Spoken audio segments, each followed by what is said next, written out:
sebagainya. Sehingga Indonesia memiliki berbagai macam perbedaan, sehingga munculnya sebuah toleransi antara satu dengan yang lainnya. Nah, kita masuk ke materi dinamika kependudukan.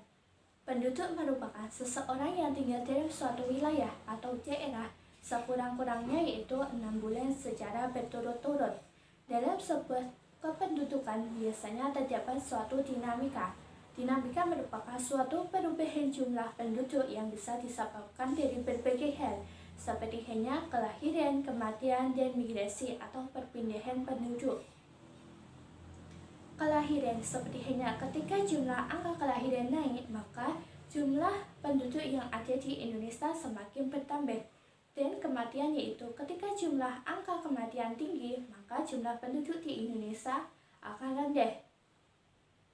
Dan terakhir yaitu mengenai migrasi. Migrasi merupakan perpindahan dari satu daerah ke daerah lain atau satu wilayah ke wilayah lain maupun satu negara ke negara lain.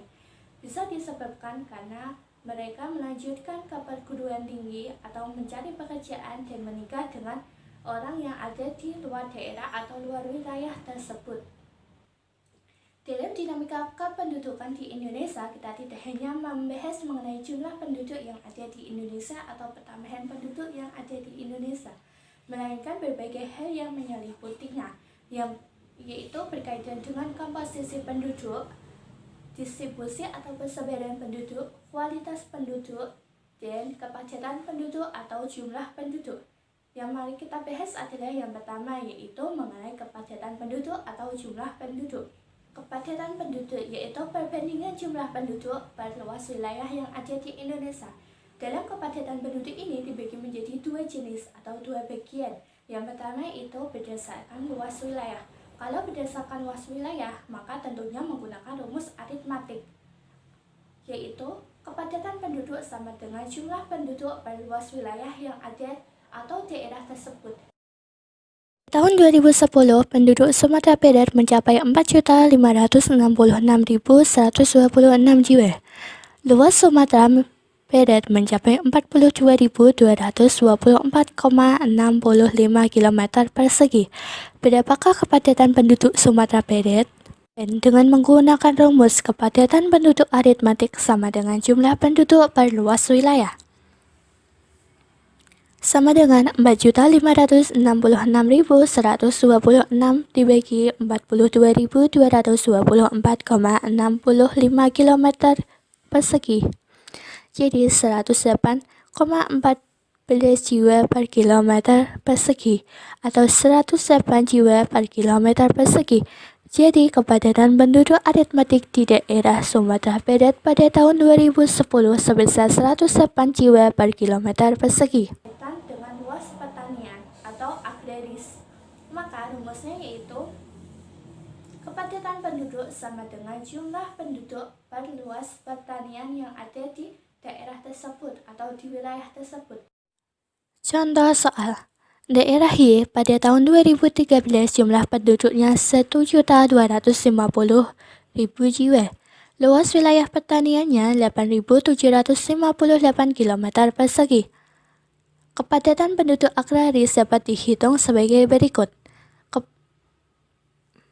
Kepadatan agraris sama dengan jumlah penduduk berluas lahan pertanian 7.250.000 dibagi 8.758 sama dengan 142,73 atau dibulatkan menjadi 143 jiwa. Dan penduduk agraris daerah Y pada tahun 2013 sebesar 143 jiwa per kilometer persegi.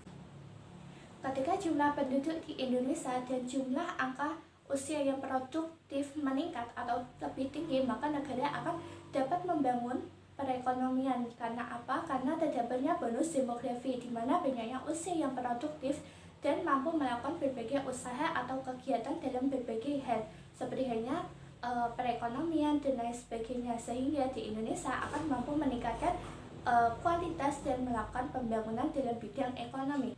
Ketika terjadi bonus demografi tapi tidak disertai dengan berbagai fasilitas atau layanan yang mendukung, maka yang terjadi adalah rendahnya kualitas pada penduduk, seperti hanya dalam pendidikan, kesejahteraan, maupun kesehatan. Yang kedua yaitu persepedaan penduduk atau distribusi, merupakan suatu usaha yang dilakukan pemerintah untuk mengurangi kepadatan penduduk yang ada di suatu wilayah tersebut. Biasanya berdasarkan pada dua hal. Yang pertama yaitu berdasarkan letak geografis dan berdasarkan pada letak administratif pemerintahan. Dimana ketika berdasarkan letak geografis, maka kita harus membicarakan mengenai benang-benang alam atau batas alam. Seperti halnya seseorang yang tinggal di sekitar pantai, sekitar pegunungan, dan lain sebagainya. Itu berdasarkan pada bentang alam atau letak geografis. Yang kedua yaitu berdasarkan administratif atau berdasarkan pada pusat pemerintahan, di mana pemerintah sudah mengatur berapa jumlah penduduk yang ada di wilayah A, B, dan C, dan lain sebagainya. Nah, ada beberapa fungsi atau manfaat untuk mengetahui persepedaan penduduk yang ada di Indonesia.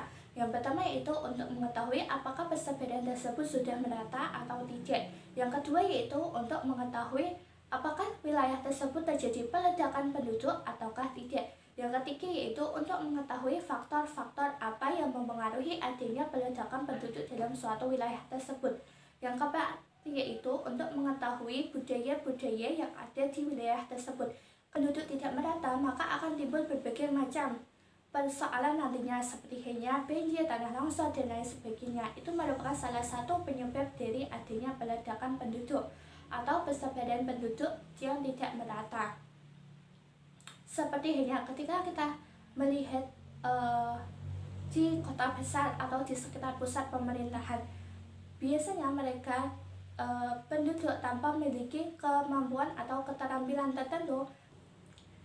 Faktor-faktor yang mempengaruhi adanya penyebaran penduduk yang tidak merata biasanya dipengaruhi dalam berbagai hal, seperti halnya yaitu mengenai kesuburan tanah. Nah, ketika kesuburan tanah di wilayah tertentu, maka penduduk akan cenderung melakukan perpindahan ke daerah tersebut, sehingga mereka bisa melakukan berbagai hal seperti halnya bercocok tanam, berkebun, melakukan pertanian, dan lain sebagainya. Itu adanya sumber air. Ketika adanya sumber air, maka masyarakat bisa melakukan berbagai hal seperti halnya mencuci, memasak, dan lain sebagainya. Itu karena adanya sumber air yang mendukung kegiatan mereka. Yang ketiga yaitu karena